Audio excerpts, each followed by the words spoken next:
ಎಲ್ಲರಿಗೂ ನಮಸ್ಕಾರ. ಮಂಜುಳಾ ಹಂಚ ಯೂಟ್ಯೂಬ್ ಚಾನಲ್ಗೆ ಸ್ವಾಗತ. ಇವತ್ತಿನ ನನ್ನ ವಿಡಿಯೋ ಕ್ಲಾಸ್ 9ನೇ ತರಗತಿಯ ಕನ್ನಡ ಭಾಗ 2 ಪಾಠ 7 ನಾನು ಕಂಡಂತೆ BGL ಸ್ವಾಮಿ. ಈ ಪಾಠದ ಪ್ರಶ್ನೋತ್ತರಗಳ ಬಗೆಗೆ ತಿಳಿದುಕೊಳ್ಳೋಣ. ಈ ಒಂದು ವಿಡಿಯೋ ನಿಮಗೆ ಇಷ್ಟವಾದಲ್ಲಿ ಸಬ್ಸ್ಕ್ರೈಬ್ ಮಾಡಿ, ಶೇರ್ ಮಾಡಿ, ಲೈಕ್ ಕೊಡಿ. ಪೂರ್ತಿ ವಿಡಿಯೋ ಮುಗಿಯುವವರೆಗೂ ವಾಚ್ ಮಾಡಿ ಮಕ್ಕಳೇ. ಮೊದಲಿಗೆ ಕೃತಿಕಾರರ ಪರಿಚಯ. ಕವಿ ಡಾಕ್ಟರ್ SL ಭೈರಪ್ಪ. ಜನನ 20 ಆಗಸ್ಟ್ 1931. ಜನ್ಮಸ್ಥಳ ವೃತ್ತಸ್ಥಳ ಜಿಲ್ಲೆಯ ಚನ್ನರಾಯಪಟ್ಟಣದ ಸಂತೇಶಿಯವರ. ಪೂರ್ಣ ಹೆಸರು ಸಂತೇಶಿಯವರ ಲಿಂಗಣ್ಣಯ್ಯ ಭೈರಪ್ಪ. ವೃತ್ತಿ ಪ್ರಾಧ್ಯಾಪಕರು.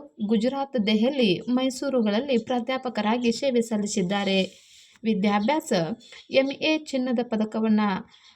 MA ಪದವಿಯನ್ನು ಪಡೆದಿದ್ದು ಚಿನ್ನದ ಪದಕವನ್ನು ಪಡೆದಿದ್ದಾರೆ. PhD ಪದವಿ.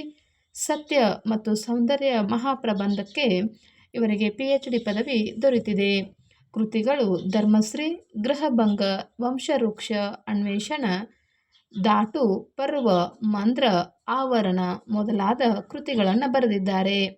ಇನ್ನು ಇವರ ಪ್ರಶಸ್ತಿಗಳನ್ನು ನೋಡೋದಾದರೆ ಕೇಂದ್ರ ಸಾಹಿತ್ಯ ಅಕಾಡೆಮಿ ಪ್ರಶಸ್ತಿ, ರಾಜ್ಯ ಸಾಹಿತ್ಯ ಅಕಾಡೆಮಿ ಪ್ರಶಸ್ತಿ, ಸರಸ್ವತಿ ಸಮ್ಮಾನ್, ನಾಡೋಜ ಪ್ರಶಸ್ತಿ ಮುಂತಾದ ಅನೇಕ ಪ್ರಶಸ್ತಿ ಲಭಿಸಿವೆ. ಇವರ ಕಾದಂಬರಿಗಳು ಚಲನಚಿತ್ರವಾಗಿ, ಧಾರಾವಾಹಿಗಳಾಗಿ ಪ್ರಸಿದ್ಧಿಯನ್ನು ಹೊಂದಿವೆ. ಇನ್ನು ಅಭ್ಯಾಸಕ್ಕೆ ಸಂಬಂಧಪಟ್ಟಂತೆ ಇರುವ ಪ್ರಶ್ನೆಗಳು. ಮುಖ್ಯ ಪ್ರಶ್ನೆ ಕೊಟ್ಟಿರುವ ಪ್ರಶ್ನೆಗಳಿಗೆ ಒಂದು ವಾಕ್ಯದಲ್ಲಿ ಉತ್ತರಿಸಿ. ಮೊದಲನೆಯ ಪ್ರಶ್ನೆ, ಸ್ವಾಮಿಯವರಿಗೂ ಲೇಖಕರಿಗೂ ಪರಿಚಯವಾಗಿದ್ದು ಎಲ್ಲಿ? ಉತ್ತರ, ಸ್ವಾಮಿಯವರಿಗೂ ಲೇಖಕರಿಗೂ ಮೈಸೂರು ವಿಶ್ವವಿದ್ಯಾಲಯದಲ್ಲಿ ಪರಿಚಯವಾಯಿತು. ಎರಡನೆಯ ಪ್ರಶ್ನೆ, ಸ್ವಾಮಿಯವರು ನುಡಿಸುತ್ತಿದ್ದ ಸಂಗೀತ ವಾದ್ಯ ಯಾವುದು? ಉತ್ತರ, ಸ್ವಾಮಿಯವರು ನುಡಿಸುತ್ತಿದ್ದ ಸಂಗೀತ ವಾದ್ಯ ಪಿಟೀಲು. ಇನ್ನು ಮೂರನೆಯ ಪ್ರಶ್ನೆ, ಸ್ವಾಮಿಯವರು ವಿಜ್ಞಾನದ ಯಾವ ವಿಭಾಗದಲ್ಲಿ ಪರಿಣಿತರಾಗಿದ್ದರು? ಉತ್ತರ, ಸ್ವಾಮಿಯವರು ವಿಜ್ಞಾನದ ಸಸ್ಯಶಾಸ್ತ್ರ ವಿಭಾಗದಲ್ಲಿ ಪರಿಣಿತರಾಗಿದ್ದರು. ನಾಲ್ಕನೆಯ ಪ್ರಶ್ನೆ, ಲೇಖಕರಿಗೂ BGL ಸ್ವಾಮಿಯವರಿಗೂ ಸಮಾನ ಪ್ರೀತಿಯಿದ್ದ ಚಿತ್ರಕಲಾ ಪ್ರದರ್ಶನ ಶಾಲೆ ಯಾವುದು? ಉತ್ತರ, ಲೇಖಕರಿಗೂ BGL ಸ್ವಾಮಿಯವರಿಗೂ ಸಮಾನ ಪ್ರೀತಿಯಿದ್ದ ಚಿತ್ರಕಲಾ ಪ್ರದರ್ಶನ ಶಾಲೆ ಪ್ಯಾರಿಸ್ನ ಲೂರ್ವ ಚಿತ್ರಕಲಾ ಪ್ರದರ್ಶನ ಶಾಲೆ. ಮುಖ್ಯ ಪ್ರಶ್ನೆ ಕೊಟ್ಟಿರುವ ಪ್ರಶ್ನೆಗಳಿಗೆ 3-4 ವಾಕ್ಯಗಳಲ್ಲಿ ಉತ್ತರಿಸಿ. ಮೊದಲನೆಯ ಪ್ರಶ್ನೆ, ಲೇಖಕರು ಮತ್ತು ಸ್ವಾಮಿಯವರು ಯಾವ ವಿಷಯದ ಕುರಿತು ಚರ್ಚೆ ಮಾಡುತ್ತಿದ್ದರು? ಉತ್ತರ, ಲೇಖಕರು ಮತ್ತು ಸ್ವಾಮಿಯವರು ಸೇರಿದಾಗ ಹಳೆ ಕನ್ನಡ, ದಕ್ಷಿಣದ ದೇವಾಲಯಗಳು, ಸಾಹಿತ್ಯ, ಫ್ರೆಂಚ್ ತತ್ವಶಾಸ್ತ್ರ, ಸಂಗೀತ ಹೀಗೆ ಯಾವುದಾದರೂ ವಿಷಯಗಳ ಬಗ್ಗೆ ಚರ್ಚಿಸುತ್ತಿದ್ದರು. ಸಸ್ಯಶಾಸ್ತ್ರ ಅವರಿಬ್ಬರಿಗೂ ಅತ್ಯಂತ ಪ್ರಿಯವಾದ ಆಸಕ್ತಿ. ಕೆಲವೊಮ್ಮೆ ವೇದ, ಉಪನಿಷತ್ತು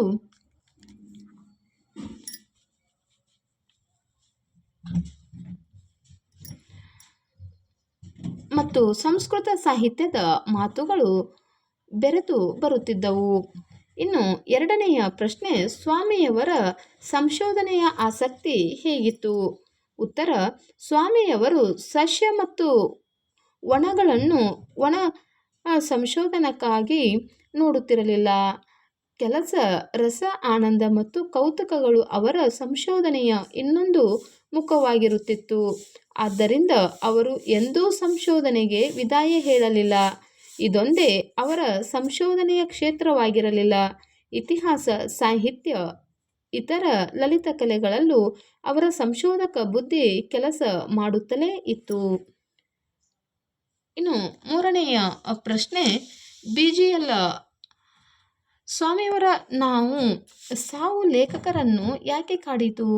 ಉತ್ತರ, ಸ್ವಾಮಿಯವರು ಸತ್ತಾಗ ಲೇಖಕರು ಹಲವು ದಿನಗಳು ದುಃಖದಿಂದ ಮಂಕಾಗಿದ್ದರು.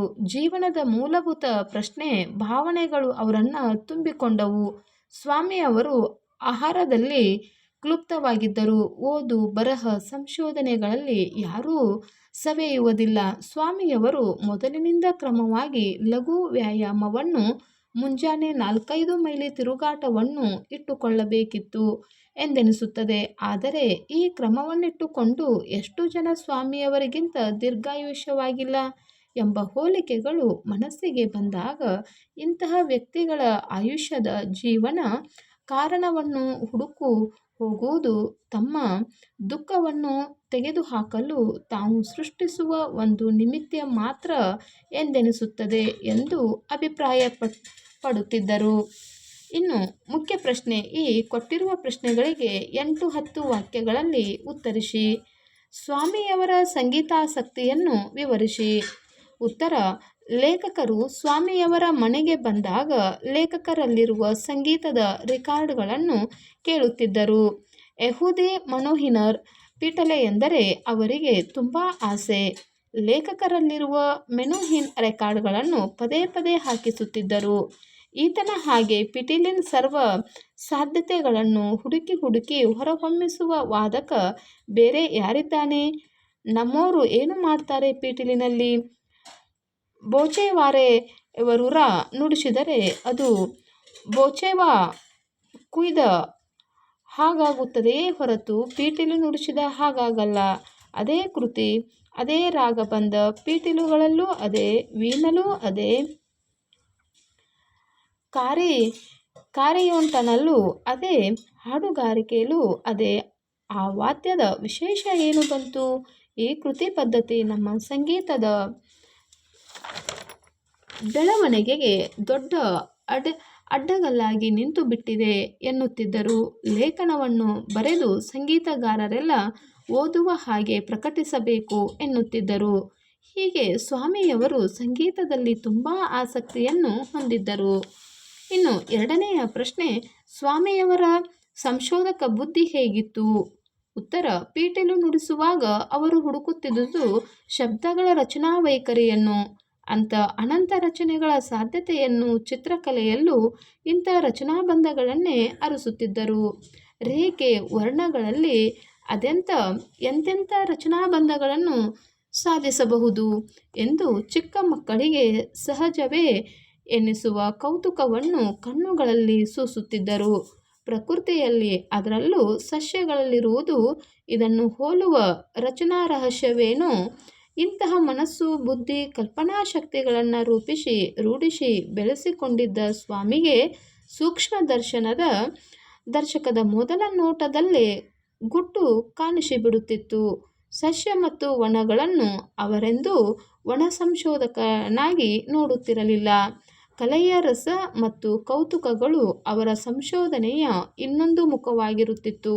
ಆದ್ದರಿಂದಲೇ ಅವರು ಸಂಶೋಧನೆಗೆ ಎಂದೂ ವಿದಾಯ ಹೇಳಲಿಲ್ಲ. ಇತಿಹಾಸ, ಸಾಹಿತ್ಯ, ಇತರ ಲಲಿತ ಕಲೆಗಳಲ್ಲೂ ಅವರ ಸಂಶೋಧಕ ಬುದ್ಧಿ ಕೆಲಸ ಮಾಡುತ್ತಲೇ ಇತ್ತು. ಮುಖ್ಯ ಪ್ರಶ್ನೆ: ಈ ಸಂದರ್ಭ ಸಹಿತ ಸ್ವಾರಸ್ಯವನ್ನು ವಿವರಿಸಿ. ಮೊದಲನೇ ಪ್ರಶ್ನೆ: ಒಳಗೆ ಬಂದಿದ್ದರೆ ನೀವು ನುಡಿಸುತ್ತಿರಲಿಲ್ಲ. ಆಯ್ಕೆ: ಈ ಮೇಲಿನ ವಾಕ್ಯವನ್ನು ಡಾ ಎಸ್. ಎಲ್. ಭೈರಪ್ಪನವರು ಬರೆದಿರುವ ನಾನು ಕಂಡಂತೆ ಬಿಜಿಎಲ್ ಸ್ವಾಮಿ ಎಂಬ ಗದ್ಯದಿಂದ ಆರಿಸಿಕೊಳ್ಳಲಾಗಿದೆ. ಸಂದರ್ಭ: ಸ್ವಾಮಿಯವರು ಪೀಟಲು ವಾದನದಲ್ಲಿ ಮುಳುಗಿ ಹೊಸ ಸ್ವರಗಳನ್ನು ಸೃಷ್ಟಿಸುತ್ತಿದ್ದರು. ಅವರ ಕಲಾಭ್ಯಾಸಕ್ಕೆ ಅಡ್ಡಿಯಾಗಬಾರದೆಂದು ಲೇಖಕರು ಅರ್ಧ ಗಂಟೆಗೂ ಹೆಚ್ಚು ಹೊತ್ತು ಹೊರಗೆ ನಿಂತೇ ಸಂಗೀತವನ್ನು ಆನಂದಿಸಿದರು. ಮೇಟಿ, ಕಾಫಿ ಎಂದು ಬಾಗಿಲು ತಟ್ಟಿದಾಗ ಸ್ವಾಮಿಯವರು ಬಾಗಿಲು ತೆರೆದರು. ಆಗ ಲೇಖಕರನ್ನು ಕಂಡು ಬಾಗಿಲು ತಟ್ಟಬೇಕಿತ್ತು, ಏಕೆ ತಟ್ಟಲಿಲ್ಲ ಎಂದು ಕೇಳಿದಾಗ ಲೇಖಕರು ಮೇಲಿನ ಮಾತನ್ನು ಹೇಳಿದರು. ಸ್ವಾರಸ್ಯ: ಲೇಖಕರು ಸ್ವಾಮಿಯವರಿಗೆ ತೊಂದರೆಯನ್ನು ಕೊಡದೆ ಪೀಟೀಲು ನಾದವನ್ನು ನುಡಿಸುತ್ತಿರುವುದು ಇಲ್ಲಿ ಸ್ವಾರಸ್ಯಕರವಾಗಿದೆ. ಎರಡನೆಯ ಸಂದರ್ಭದ ವಾಕ್ಯ ಎಂತಹ ಅದ್ಭುತ ರಚನಾ ವೈಖರಿ ಕಾಣುತ್ತೆ ಗೊತ್ತೇ? ಆಯ್ಕೆ: ಈ ಮೇಲಿನ ವಾಕ್ಯವನ್ನು ಡಾ ಎಸ್. ಎಲ್. ಭೈರಪ್ಪನವರು ಬರೆದಿರುವ ನಾನು ಕಂಡಂತೆ ಡಾ ಬಿಜಿಎಲ್ ಸ್ವಾಮಿ ಎಂಬ ಗದ್ಯದಿಂದ ಆರಿಸಿಕೊಳ್ಳಲಾಗಿದೆ. ಸಂದರ್ಭ: ಸ್ವಾಮಿಯವರು ಲೇಖಕರಿಗೆ ಪ್ರಕೃತಿಯಲ್ಲಿರುವ ಸಸ್ಯದ ಕಾಂಡ ನರ ರಚನೆಗಳಲ್ಲಿರುವ ವಿನ್ಯಾಸಗಳನ್ನು ವಿವರಿಸುತ್ತಾ ಒಂದು ಸಣ್ಣ ಕಾಂಡವನ್ನು ಕತ್ತರಿಸಿ ವಿದ್ಯುತ್ ಸೂಕ್ಷ್ಮದರ್ಶಕದಲ್ಲಿ ನೋಡಿದರೆ ಎಂತಹ ಅದ್ಭುತ ರಚನಾ ವೈಖರಿ ಕಾಣುತ್ತೆ ಗೊತ್ತೇ ಎಂದು ಸ್ವಾಮಿಯವರು ನನಗೆ ಹೇಳಿದರು ಎಂದು ಲೇಖಕರು ತಿಳಿಸಿದ್ದಾರೆ. ಸ್ವಾರಸ್ಯ: ಇಲ್ಲಿ ಲೇಖಕರು ಡಾಕ್ಟರ್ BGL ಸ್ವಾಮಿಯವರ ಪ್ರಕೃತಿಯ ಮೇಲಿನ ಸಂಶೋಧನಾ ಆಸಕ್ತಿಯನ್ನು ಸ್ವಾರಸ್ಯಪೂರ್ಣವಾಗಿ ವರ್ಣಿಸಿದ್ದಾರೆ.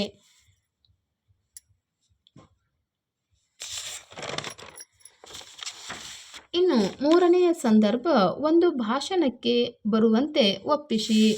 ಆಯ್ಕೆ: ಈ ಮೇಲಿನ ವಾಕ್ಯವನ್ನು ಡಾಕ್ಟರ್ SL ಭೈರಪ್ಪರವರು ಬರೆದಿರುವ ನಾನು ಕಂಡಂತೆ ಡಾಕ್ಟರ್ BGL ಸ್ವಾಮಿ ಎಂಬ ಗದ್ಯದಿಂದ ಆರಿಸಿಕೊಳ್ಳಲಾಗಿದೆ. ಸಂದರ್ಭ: ಸಸ್ಯಶಾಸ್ತ್ರ ವಿಭಾಗದಲ್ಲಿ ಪರಿಣಿತರಾಗಿದ್ದ ಸ್ವಾಮಿಯವರು ಇತಿಹಾಸ, ಸಾಹಿತ್ಯ, ಇತರ ಲಲಿತ ಕಲೆಗಳಲ್ಲೂ ಸಂಶೋಧನೆ ಮಾಡುತ್ತಿದ್ದರು. ಇದನ್ನು ಅರಿತ ಲೇಖಕರ ಕಾಲೇಜಿನವರು ಸ್ವಾಮಿಯವರು ನಿಮ್ಮ ಸ್ನೇಹಿತರಲ್ಲ, ನಮ್ಮ ಕಾಲೇಜಿಗೆ ಒಂದು ಭಾಷಣಕ್ಕೆ ಬರುವಂತೆ ಒಪ್ಪಿಸಿ ಎಂದು ನನ್ನ ಕಾಲೇಜಿನವರು ನನಗೆ ಗಂಟು ಬಿದ್ದರು ಎಂದು ತಿಳಿಸುವ ಸಂದರ್ಭದಲ್ಲಿ ಲೇಖಕರು ಈ ಮಾತನ್ನು ಹೇಳಿದ್ದಾರೆ. ಸ್ವಾರಸ್ಯ: ಮೇಧಾಶಕ್ತಿಯುಳ್ಳ ಸ್ವಾಮಿಯವರ ಲೇಖಕರ ಸ್ನೇಹಿತರಾಗಿದ್ದು ಸ್ವಾಮಿಯವರ ಭಾಷಣಕ್ಕೆ ಲೇಖಕರ ಕಾಲೇಜಿನವರು ಕಾತುರದಿಂದ ಕಾಯುತ್ತಿದ್ದುದು ಇಲ್ಲಿ ಸ್ವಾರಸ್ಯಕರವಾಗಿದೆ. ಇನ್ನು ಭಾಷಾ ಚಟುವಟಿಕೆಯನ್ನು ನೋಡೋಣ. ಮುಖ್ಯ ಪ್ರಶ್ನೆ ಉ ಬಿಟ್ಟ ಸ್ಥಳ ತುಂಬಿರಿ. 1. ರೇಖೆ ವರ್ಣಗಳಲ್ಲಿ ಎಂತೆಂಥ ಡ್ಯಾಶ್ ಸಾಧಿಸಬಹುದು?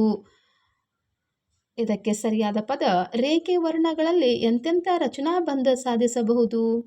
2ನೆಯ ವಾಕ್ಯ ಹೊರಗಿನ ಬೆಳಕು ಬರದಂತೆ ಡ್ಯಾಶ್ ಗಾಜಿಗೆ ಕಪ್ಪು ಕಾಗದ ಅಂಟಿಸಿದ್ದರು. ಸರಿಯಾದ ಪದ ಹೊರಗಿನ ಬೆಳಕು ಬರದಂತೆ ಗಾಳಿ ಬಾಗಿಲಿನ ಗಾಜಿಗೆ ಕಪ್ಪು ಕಾಗದ ಅಂಟಿಸಿದ್ದರು. ಇನ್ನು ಭಾಷಾ ಚಟುವಟಿಕೆಯ ಬಗ್ಗೆ ನೋಡೋಣ.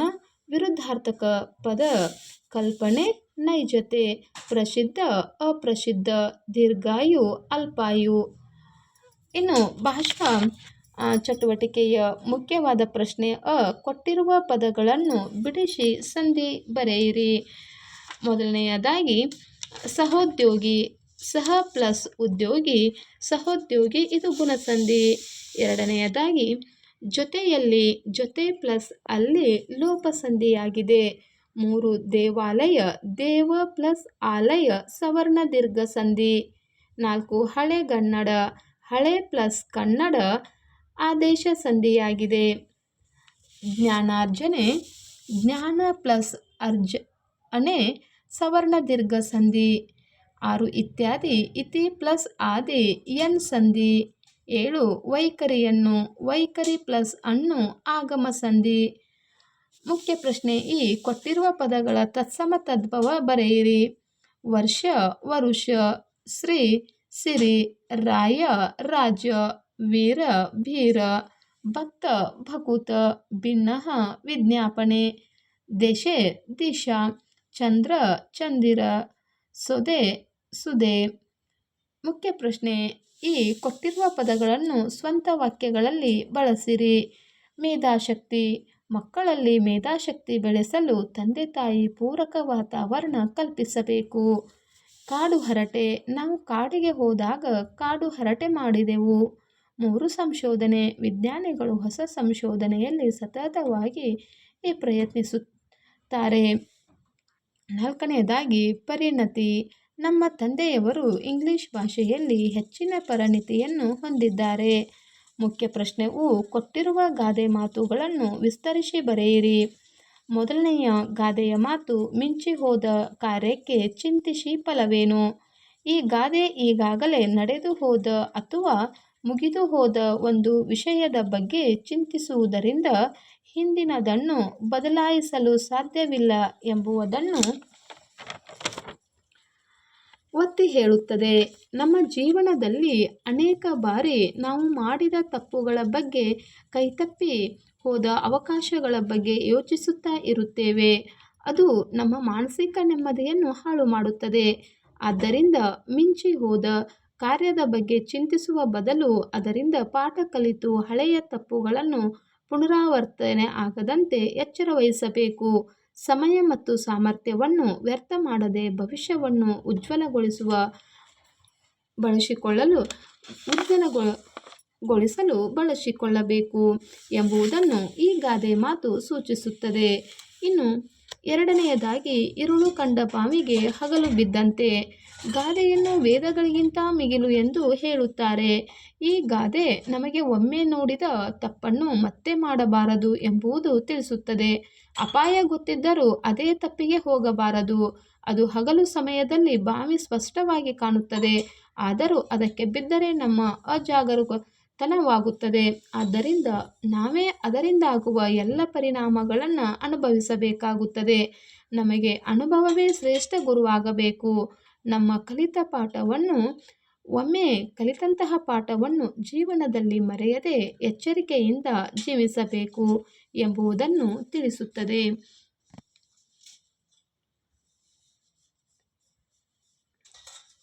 ಮಕ್ಕಳೇ, ಇದುವರೆಗೂ 9ನೇ ತರಗತಿಯ ಕನ್ನಡ ನಾನು ಕಂಡಂತೆ BGL ಸ್ವಾಮಿ ಪಾಠದ ಸಂಪೂರ್ಣ ಪ್ರಶ್ನೋತ್ತರಗಳನ್ನು ನೋಡಿದ್ದೇವೆ. ಈ ಒಂದು ವಿಡಿಯೋವನ್ನು ವೀಕ್ಷಿಸಿದಂತಹ ಎಲ್ಲ ಮುದ್ದು ಮಕ್ಕಳಿಗೆ ಧನ್ಯವಾದಗಳು. ಟೇಕ್ ಕೇರ್ ಮಕ್ಕಳೇ. ಬಾಯ್. Thank you.